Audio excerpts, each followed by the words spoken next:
ये आकाशवाणी रायपुर है। प्रादेशिक समाचार बुलेटिन के साथ मैं राहुल सिन्हा।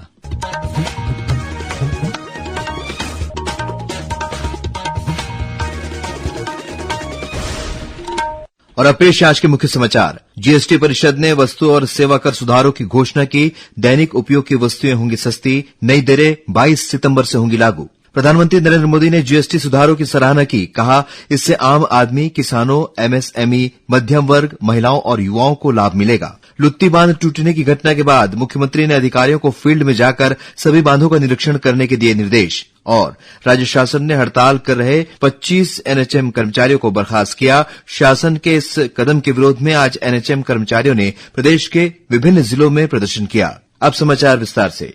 जीएसटी परिषद ने वस्तु और सेवा कर सुधारों की घोषणा कर दी है। आम आदमी, श्रम प्रधान उद्योगों, किसानों और कृषि, स्वास्थ्य तथा अर्थव्यवस्था के लिए जीएसटी दरों में सुधार करते हुए उन्हें युक्ति संगत बनाने की स्वीकृति दी गई है। नई दिल्ली में कल मीडिया को जानकारी देते हुए केंद्रीय वित्त मंत्री निर्मला सीतारमण ने कहा कि आम आदमी और मध्यम वर्ग के उपयोग की वस्तुओं पर जीएसटी 18 तथा 12% से घटाकर 5% कर दिया गया है। उन्होंने बताया कि नई दरें 22 सितंबर से लागू होंगी। वित्त मंत्री ने 33 जीवन रक्षक दवाओं और औषधियों पर जीएसटी को 12% से घटाकर 0 तथा कैंसर और अन्य गंभीर बीमारियों के इलाज में इस्तेमाल होने वाली 3 जीवन रक्षक दवाओं पर जीएसटी को 5% से घटाकर 0 कर दिया है। अन्य सभी दवाओं और औषधियों पर जीएसटी 12% से कम कर 5% किया गया है। वित्त मंत्री ने बताया कि एसी, 32 इंच से बड़े टीवी, डिश वॉशिंग मशीन, छोटी कारें और मोटरसाइकिल जैसी वस्तुओं पर जीएसटी दर 28% से घटाकर 18% कर दिया गया है।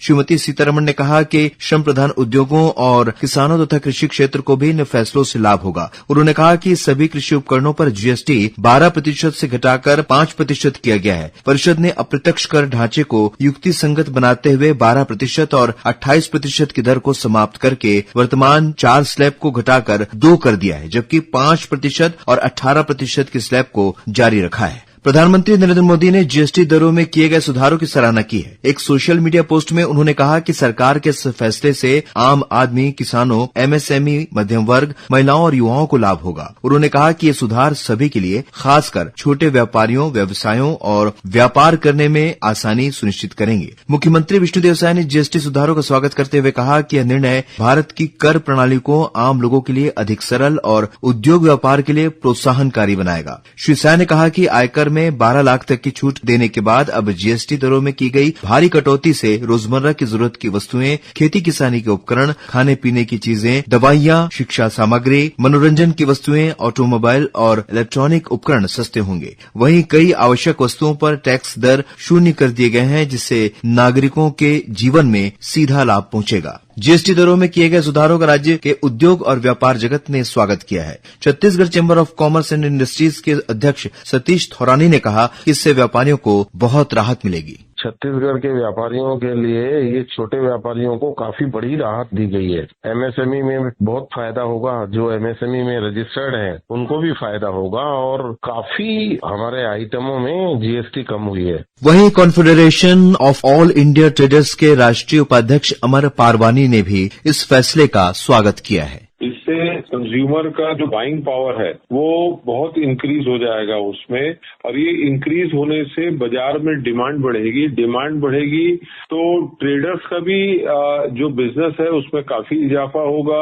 राष्ट्रीय स्वास्थ्य मिशन एनएचएम कर्मचारियों द्वारा अपनी मांगों को लेकर की जा रही हड़ताल के प्रति राज्य शासन ने सख्त रुख अपना लिया है। कल स्वास्थ्य विभाग ने हड़ताल कर रहे एनएचएम के 25 अधिकारियों कर्मचारियों को बर्खास्त कर दिया। शासन के इस कदम के बाद आज एनएचएम कर्मचारियों का विरोध प्रदर्शन और उग्र हो गया। राज्य के कई जिलों में एनएचएम कर्मचारियों द्वारा प्रशासन के इस निर्णय के विरोध में सामूहिक इस्तीफा भी देने की खबर है। विभिन्न जिलों में एनएचएम कर्मचारियों ने विरोध प्रदर्शन करने के साथ ही रैली निकाली तथा मुख्य चिकित्सा और स्वास्थ्य अधिकारी कार्यालय का घेराव करने की कोशिश की। इस बीच स्वास्थ्य मंत्री श्याम बिहारी जायसवाल ने कहा कि बर्खास्तगी की कार्रवाई एक विभागीय कार्रवाई है जो भर्ती नियमों के तहत की गई है। जो नियम में होगा डिपार्टमेंट वो कर रही है, विभागीय कार्रवाई है और चूंकि स्वास्थ्य सुविधाएं बाधित होगी तो इसमें एनएचएम भर्ती अधिनियम में जो भी नियम होगा उस नियम के तहत विभाग कार्रवाई करेगी। गौरतलब है कि नियमितीकरण सहित अपनी 10 सूत्रीय मांगों को लेकर एनएचएम कर्मचारी बीते 18 अगस्त से अनिश्चितकालीन हड़ताल पर हैं। स्वास्थ्य विभाग द्वारा इन कर्मचारियों को काम पर लौटने के लिए नोटिस भी जारी किया गया था, लेकिन इसके बावजूद कर्मचारियों ने हड़ताल जारी रखी है।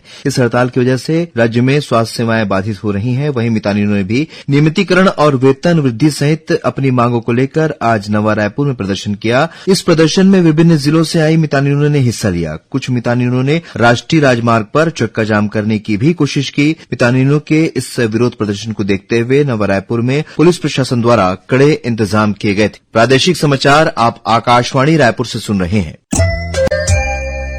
छत्तीसगढ़ की खबरों से है आपका वास्ता और खबरों की विश्वसनीयता से है हमारा वास्ता। आकाशवाणी समाचार के प्रादेशिक समाचार बुलेटिन के साथ ही हमारे समसामयिक कार्यक्रम आप रेडियो के अलावा अपने मोबाइल पर भी सुन सकते हैं। आकाशवाणी समाचार फेसबुक, ट्विटर और यूट्यूब पर भी उपलब्ध है। हमारा Chhattisgarh news on AIR, Twitter handle CGAIR news और हमारा यूट्यूब चैनल है छत्तीसगढ़ AIR न्यूज। तो अब रेडियो के साथ ही आपके मोबाइल के जरिए हम पहुंचे हैं आप तक। छत्तीसगढ़ की हर खबर के लिए सुनते रहिए आकाशवाणी समाचार। और अब आगे बढ़ते हैं बाकी के समाचारों की ओर। कोरबा जिले में पिछले 2-3 दिनों से हो रही भारी बारिश के कारण चाकाबुड़ा से देवरी जाने वाला मार्ग में पुल का एक हिस्सा टूटकर बह गया। वहीं दीपका से चकोरा जाने वाली सड़क पर बना पुल भी क्षतिग्रस्त हो गया है। इसके कारण इन दोनों ही मार्गों पर आवागमन पूरी तरह से बाधित हो गया है। किसी भी प्रकार की दुर्घटना की आशंका को देखते हुए जिला प्रशासन ने आम लोगों से इस मार्गों का उपयोग नहीं करने की अपील की है। फिलहाल वैकल्पिक मार्गों से आवाजाही करने की सलाह दी गई है। इस बीच बलरामपुर जिले के धनेश्वरपुर स्थित लुत्ती सड़ासा बांध के टूटने की घटना में बचाव दल ने एक और शव बरामद किया है। इस तरह हादसे में मृतकों की संख्या बढ़कर अब 5 हो गई है। वहीं 2 लोग अभी भी लापता हैं, जिनकी तलाश एनडीआरएफ की टीम द्वारा की जा रही है। जिला प्रशासन ने मृतकों के परिजनों को हर संभव मदद पहुंचाने की बात कही है। गौरतलब है कि मंगलवार रात लुत्ती स्थित यह बांध भारी बारिश की वजह से टूट गया था, जिसके कारण 2 मकानों में रहने वाले परिवार इसकी चपेट में आ गए थे। इस बीच मौसम विभाग ने कल प्रदेश में अनेक स्थानों पर हल्की से मध्यम वर्षा होने अथवा गरज चमक के साथ छींटे पड़ने की संभावना व्यक्त की है। वहीं 1-2 स्थानों पर आकाशीय बिजली गिरने की भी चेतावनी दी गई है। मुख्यमंत्री विष्णुदेव साय ने बलरामपुर रामानुजगंज जिले में स्थित लुत्ती बांध के टूटने की घटना पर गहरी नाराजगी व्यक्त की है। उन्होंने कड़े शब्दों में चेतावनी देते हुए कहा है कि भविष्य में इस तरह की गलती किसी भी स्थिति में बर्दाश्त नहीं की जाएगी। श्री साय ने नाराजगी प्रकट करते हुए कहा कि मैदानी अधिकारी और कर्मचारी फील्ड में जाकर नियमित निरीक्षण नहीं करते हैं, जिसके कारण यह स्थिति बनी है। उन्होंने सभी अधिकारियों और कर्मचारियों को सतत रूप से फील्ड में जाकर बांधों सहित अन्य संरचनाओं का निरंतर निरीक्षण करने के निर्देश दिए। मुख्यमंत्री विष्णुदेव साय नवा रायपुर में छत्तीसगढ़ आदिवासी कंवर समाज द्वारा आयोजित प्रकृति पर्व कर्मा तिहार कार्यक्रम में शामिल हुए। कार्यक्रम को संबोधित करते हुए मुख्यमंत्री ने कहा कि हमारी संस्कृति हमारे पूर्वजों की अमूल्य धरोहर है और मुख्यमंत्री ने कहा कि कर्मा तिहार के दिन कर्मा पेड़ की डाल को सम्मान के साथ स्थापित कर उसकी पूजा की जाती है। गांव में एक अखड़ा होता है। अखड़ा में गांव का गणमान्य व्यक्ति पूजा उजा करके वो स्थापित करता है और हमारी बहन बेटियां नया कपड़ा पहन के और पूजा पाठ करके कहानी सुनती हैं। कोई गांव का बुजुर्ग कहानी कहता है और मुख्य रूप से ये कर्मा का त्योहार हमारी बेटियों के लिए एक उनको अच्छा वर मिले, अच्छा घर मिले, इसके लिए उपवास करती हैं। कार्यक्रम को वन मंत्री केदार कश्यप ने भी संबोधित किया। इस अवसर पर कर्मादरों को सम्मानित कर उन्हें प्रोत्साहित किया गया। और अब कुछ समाचार संक्षेप में। राज्य शासन के सामान्य प्रशासन विभाग ने ईद-ए मिलाद-उन-नबी अवकाश को लेकर संशोधित अधिसूचना जारी की है।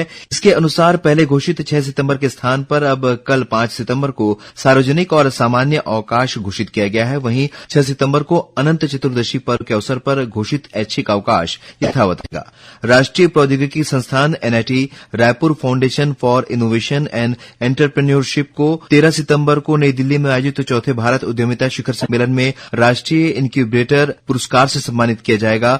भारत के स्टार्टअप इकोसिस्टम में NIT रायपुर FIE के उत्कृष्ट योगदान के लिए सम्मान दिया जा रहा है। और संस्कृत भाषा के संरक्षण और संवर्धन तथा संस्कृत के शिक्षकों को हो रही समस्याओं के निराकरण के लिए रायपुर में 7 सितंबर को संस्कृत शिक्षक महासम्मेलन का आयोजन किया जाएगा। अंत में मुख्य समाचार एक बार फिर। जीएसटी परिषद ने वस्तु और सेवा कर सुधारों की घोषणा की। दैनिक उपयोग की वस्तुएं होंगी सस्ती, नई दरें 22 सितंबर से होंगी होगी लागू। प्रधानमंत्री नरेंद्र मोदी ने जीएसटी सुधारों की सराहना की, कहा इससे आम आदमी, किसानों, एमएसएमई, मध्यम वर्ग, महिलाओं और युवाओं को लाभ मिलेगा। लुत्ती बांध टूटने की घटना के बाद मुख्यमंत्री ने अधिकारियों को फील्ड में जाकर सभी बांधों का निरीक्षण करने के दिए निर्देश और राज्य शासन ने हड़ताल कर रहे 25 एनएचएम कर्मचारियों को बर्खास्त किया। शासन के इस कदम के विरोध में आज एनएचएम कर्मचारियों ने प्रदेश के विभिन्न जिलों में प्रदर्शन किया। इसी के साथ प्रादेशिक समाचार बुलेटिन समाप्त हुआ। नमस्कार।